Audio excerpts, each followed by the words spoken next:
Assalamualaikum warahmatullahi wabarakatuh. Sampailah kita pada materi yang terakhir. Nah, sampai-sampai kadang-kadang materi ini atau bagian ini dalam perencanaan program sering dianggap sebagai sesuatu yang tidak penting. Ini adalah evaluasi program komunikasi.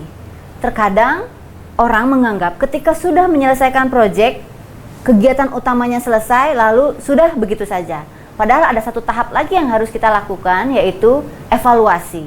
Dan sebenarnya yang namanya evaluasi bukan melulu ada di belakang. Dia bisa saja ada di pertengahan dan tentu saja di belakang. Gunanya apa evaluasi? Tentu banyak sekali. Selain kita untuk mengukur bagaimana pencapaian kegiatan program yang ini, juga yang tidak kalah penting adalah rekomendasi untuk kegiatan-kegiatan berikutnya.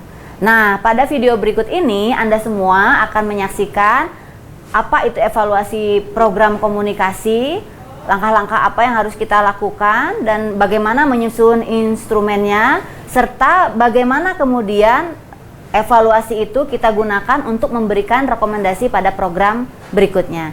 Baik, selamat menyaksikan.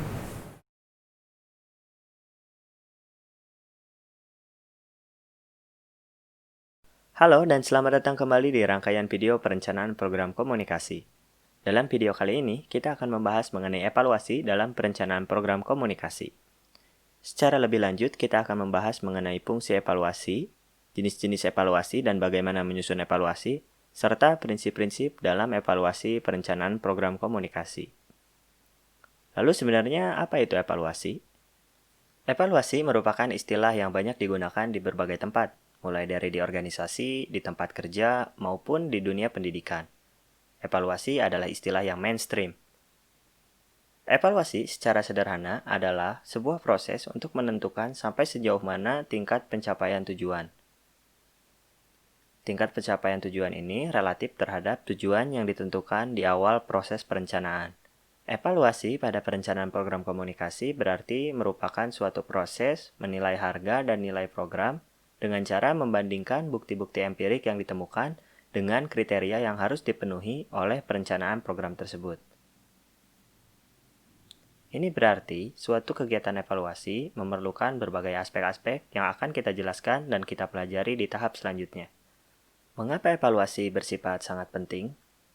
Fungsi evaluasi dalam perencanaan program komunikasi dibagi menjadi 4. Yang pertama yakni menyesuaikan berbagai perubahan yang mungkin dilakukan berdasarkan dari hasil evaluasi. Hasil evaluasi menjadi bahan untuk pengambilan keputusan dalam suatu program.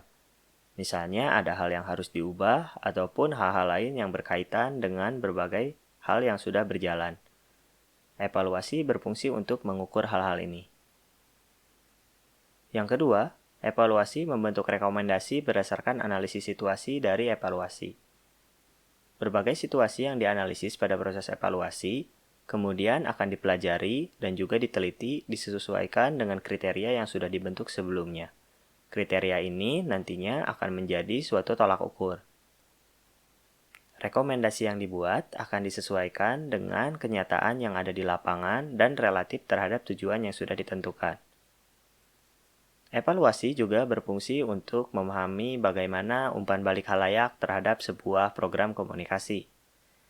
Pada tahap ini, kita akan memahami bagaimana sebenarnya reaksi khalayak terhadap suatu program dan apa keputusan yang bisa diambil relatif terhadap berbagai reaksi dari khalayak tersebut. Apakah khalayak dapat menerima dengan baik, atau khalayak menyampaikan sesuatu yang mungkin dapat menjadi tambahan untuk suatu program. Yang terakhir, evaluasi berperan penting untuk memeriksa pencapaian dari hal yang sudah direncanakan. Apa yang sudah direncanakan tentunya harus dicapai. Dan berbagai hal-hal yang ditentukan tersebut nantinya akan menjadi basis tolak ukur untuk evaluasi.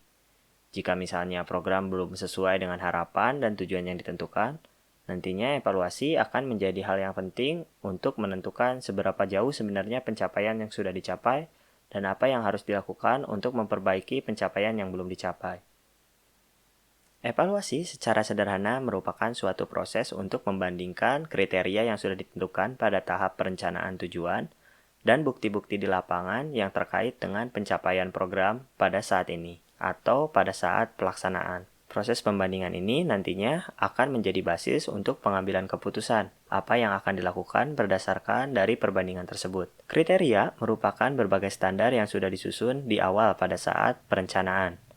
Hal ini akan menjadi patokan dalam penilaian proses evaluasi dan akan menjadi basis bagaimana bukti-bukti akan dinilai. Selanjutnya adalah evidence atau bukti. Pengumpulan berbagai kenyataan di lapangan terjadi di tahap ini. Berbagai hal-hal yang sudah dilaksanakan harus dapat diukur, dan nilai ukurannya akan disesuaikan dengan kriteria yang ditentukan di awal. Selanjutnya adalah tahap perbandingan. Berbagai hal yang terkait dengan evidence atau bukti dan juga kriteria kemudian akan dibandingkan. Sebenarnya, apakah sudah tercapai atau belum, sudah sesuai atau belum, nanti akan dibandingkan secara lebih lanjut pada tahap ini. Dan yang terakhir adalah pengambilan keputusan. Berdasarkan berbagai kegiatan perbandingan yang dilakukan, sebetulnya apa yang akan dilakukan dan apa yang belum dilakukan yang harus dilakukan di tahap-tahap yang akan ada selanjutnya.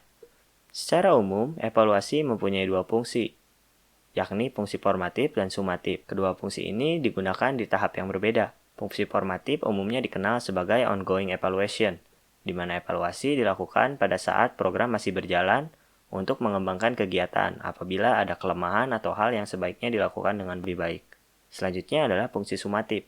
Fungsi sumatif kita akan menentukan sebenarnya sudah sejauh mana program ini berhasil atau tidak. Biasanya fungsi sumatif dilakukan di akhir dan mengukur dampak secara keseluruhan, apakah program berhasil atau tidak, atau program ternyata harus diperbaiki dan ada hal-hal yang kurang. Ada beberapa prinsip penting dalam evaluasi. Evaluasi harus berdasarkan fakta, harus bersifat analitik, dilakukan secara menyeluruh, dan hasilnya dapat dipertanggungjawabkan dan dapat dipercaya. Kemudian, seorang evaluator atau orang yang melakukan evaluasi harus bersifat objektif, agar hasilnya tetap konsisten dan baik. Beberapa contoh instrumen evaluasi digunakan mirip dengan evaluasi pada proses pembelajaran, dari mulai wawancara, kegiatan observasi, kunjungan kepada situs di mana program dilaksanakan, dan juga review dari berbagai ahli, melakukan tes terhadap halayak ataupun unsur-unsur lainnya, dan panel hearing di mana orang-orang menilai program secara bersama-sama.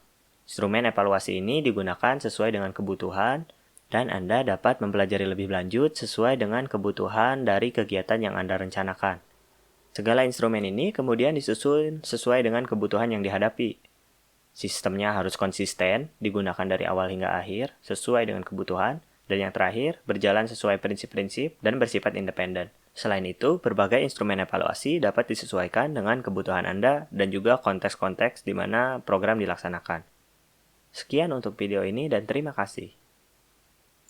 Saudara-saudara sekalian, terima kasih karena Anda sudah menyaksikan video tentang evaluasi program komunikasi. Semoga dengan adanya video tersebut bisa membuat kita menyadari betapa pentingnya evaluasi dan juga membuat kita tahu langkah-langkah apa yang harus kita lakukan dalam menyusun evaluasi sampai tahapan rekomendasi. Nah, video itu juga merupakan video terakhir dari rangkaian perkuliahan kita, dari kegiatan belajar kita mengenai perencanaan program komunikasi. Mudah-mudahan dari pertemuan awal tentang konsep dasar hingga barusan materi yang terakhir, kita semua dapat hikmahnya, dapat mengambil manfaatnya, dapat menggunakannya untuk kita menyusun program komunikasi. Sampai berjumpa di mata kuliah yang lainnya dari Fakultas Ilmu Komunikasi. Semoga kita semua bisa membuat karya-karya yang lebih baik. Terima kasih. Assalamualaikum warahmatullahi wabarakatuh.